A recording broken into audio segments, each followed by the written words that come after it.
ಎಲ್ಲರಿಗೂ ಶುಭೋದಯ. ನಾಡಿನ ಜನಗಳಿಗೆಲ್ಲ ಶುಭೋದಯ, ನಮಸ್ಕಾರ ಎಲ್ಲರಿಗೂ.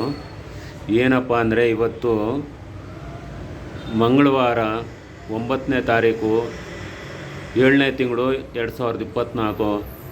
ಟೈಮು ಹೋಗಲೇ 8 ಗಂಟೆ ಆಯ್ತಾ ಬಂತು. ಅಂಗಾರಕ ಕುಜ ಮಂಗಳ ಅಂತ. ಅಂಗಾರಕ ಅಂದರೆ ಗಾಯ ಹುಣ್ಣು ಎಲ್ಲ ಆಗೋದಕ್ಕೆ ಭಗವಂತ ಒಳ್ಳೇದು ಮಾಡ್ತಾನೆ. ಕುಜ ಅಂದರೆ ಕುಬೇರನಿಗೆ ಹತ್ರ ಇರೋನು. ಮಂಗಳ ಅಂದರೆ ಶುಭ ಕಾರ್ಯ ಮಾಡೋನು ಭಗವಂತ. ಈ ಮೂರು ಹೆಸರು ಇರೋರು ಈ ಮಹಾನುಭಾವ ಒಳ್ಳೆಯವನು, ತುಂಬ ಶ್ರೇಷ್ಠ. ಆದರೆ ಏನಪ್ಪ ಅಂದರೆ ಪ್ರತಿಯೊಬ್ಬ ಮನುಷ್ಯನು ಗ್ರಹಗತಿಗಳಿಗೆ ಕೆಟ್ಟವರಾದಾಗ ಎಲ್ಲರನ್ನೂ ಕಾಡಿಸ್ತಾನೆ ಇರ್ತಾನೆ ಶನಿ ದೇವರು.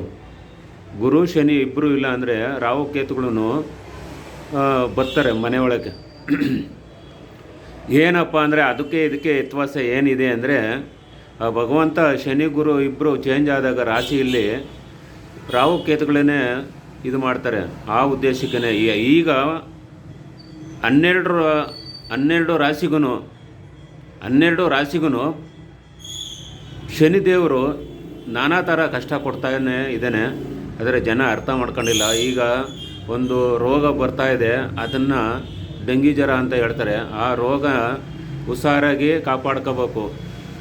ಎಲ್ಲಿ ಸಿಕ್ಕರಲ್ಲಿ ಸೊಳ್ಳೆ, ಆಮೇಲೆ ನೀರು, ನಿಂತಿರೋ ನೀರು, ಇವೆಲ್ಲ ಸ್ವಲ್ಪ ನೋಡ್ಕೊಂಡು ಕಾಲಿಡಬೇಕು.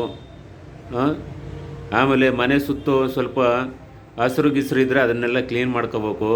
ಈ ತೆಂಗಿನ ಚಿಪ್ಪು ಹಾಕ್ಬಾರ್ದು. ಇವೆಲ್ಲ ಇದೆ. ಅದರಲ್ಲಿ ಈ ಜ್ವರ ಗಿರ ಬಂದಾಗ ಹುಷಾರಾಗಿ ಇದು ಮಾಡಬೇಕು.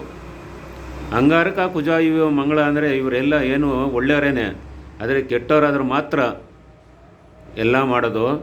ಆ ಉದ್ದೇಶಕ್ಕೇ ಭಗವಂತನಿಗೆ ಶನಿದೇವ್ರಿಗೆ ನಾನು ಕೈ ಮುಗಿದು ಕೇಳ್ತಾ ಇರ್ತೀನಿ, ಏನಪ್ಪ ನರಮನುಷ್ಯನಿಗೆ ಎಲ್ಲ ಥರದಲ್ಲೂ ಈಗ ಕೊಡಬೇಡ. ನನ್ನ ಕೊಟ್ಟಷ್ಟು ಜಗತ್ತಲ್ಲಿ ನೀವು ಎಲ್ಲರಿಗೂ ಕೊಟ್ಟರೆ ಭಾರಿ ತೊಂದರೆ ಆಯ್ತದೆ. ಆ ಥರ ನಾನು ಕೇಳೋದು. ವಿಕ್ರಮ ಏನಂದ, ನನ್ನ ಕೊಟ್ಟಷ್ಟು ಕಷ್ಟ ಜಗತ್ತಲ್ಲಿ ನರಮನುಷ್ಯನಿಗೆ ಯಾರಿಗೂ ಕೊಡಬೇಡಪ್ಪ ತಂದೆ ಅಂತ ಕೇಳಿದ್ದು. ನಾನು ಅಷ್ಟೇ, ನನ್ನ ಕೊಟ್ಟಷ್ಟು ಕಷ್ಟ ಬೇರೆಯವ್ರಿಗೆ ಯಾರಿಗೂ ಕೊಡಬೇಡಪ್ಪ ತಂದೆ ಪರಮಾತ್ಮ ಅಂತ ಕೇಳೋದು. ತುತ್ತು ಅನ್ನಕ್ಕೂ ಅಲ್ದಿದ್ದೀನಿ, ಬಟ್ಟೆಗೂ ಅಲ್ದಿದ್ದೀನಿ, ಊರು ಬಿಟ್ಟಿದ್ದೀನಿ, ದೇಶ ಬಿಟ್ಟಿದ್ದೀನಿ, ಎಲ್ಲ ದೇಶನೂ ತಿರುಗಿದ್ದೀನಿ, ಕಾಡು ಮೇಡೆಲ್ಲ ತಿರುಗಿದ್ದೀನಿ. ನನ್ನ ಪರಿಸ್ಥಿತಿ ಯಾರಿಗೂ ಬರಬಾರ್ದಪ್ಪ ಅಂತ ನಾನು ಕೈ ಮುಗಿದು ಹೇಳ್ತಾ ಇದ್ದೀನಿ. ಆದರೆ ಇವತ್ತಿನ ಸನ್ನಿವೇಶದಲ್ಲಿ ಅಣ್ಣ ತಮ್ಮದಿರೋ, ಅಕ್ಕ ತಂಗಿದಿರೋ, ಕಟ್ಕೊಂಡಿರೋ ಹೆಂಡ್ತಿ ಮಕ್ಕಳು ಎಲ್ಲ ದೂರ ಆಗಿದ್ದಾರೆ. ಆದರೆ ಆಯ್ತಾರೆ ಭಗವಂತ ಒಬ್ಬನೇ ನನಗೆ ಶನಿದೇವರನ್ನೇ ತಂದೆ ತಾಯಿ ಬಂಧು ಬಳಗ ಗುರು ಎಲ್ಲ ಅವನೇ. ನಮ್ಮ ಹಾಲು ಮತಸ್ಥರು ನನ್ನ ನಾನಾ ಥರ ಅಂದರು ಅಂದ್ಕೊಳ್ಳಿ, ಏನು ತೊಂದರೆ ಇಲ್ಲ. ಇವತ್ತು ಭಗವಂತನ ಸೇವೆ ಮಾಡ್ಕೊಂಡು ಕಾಲ ಕಳೀತಾ ಇದ್ದೀನಿ. ಅವನೇ ನನಗೆ ತಂದೆ ಅಂತ. ಆ ಭಗವಂತನೇ ನನ್ನ ಕಾರಣ. ಶ್ರೀ ಶಾಂತಮೂರ್ತಿ ಶನೇಶ್ವರ ದೇವಸ್ಥಾನ ಕಡೆಯಿಂದನೂ, ಶ್ರೀ ಭಕ್ತ ಕನಕದಾಸ ಮಹಾಸಂಸ್ಥಾನ ಮಠದಿಂದನೂ, ನಿಮ್ಮ ಗುರುಗಳಾದ ಶ್ರೀ ರಾಮಾನಂದ ಗುರುಗಳು ಎಲ್ಲನೂ ಅರ್ಥ ಮಾಡ್ಕೊಂಡು ಪ್ರತಿಯೊಬ್ಬರಿಗೂ ಹೇಳ್ತಾ ಇರ್ತೀನಿ. ಇದು ಜಗತ್ತಲ್ಲಿ ನಡೆಯೋ ವಿಷಯ, ಬೇರೆ ಏನೂ ಇಲ್ಲ. ನಮಗೆ ಕೊಟ್ಟಷ್ಟು ಕಷ್ಟ ಜಗತ್ತಲ್ಲಿ ಯಾರಿಗೂ ಬೇಡಪ್ಪ ಅಂತಲೇ ಹೇಳೋದು ನಾನು.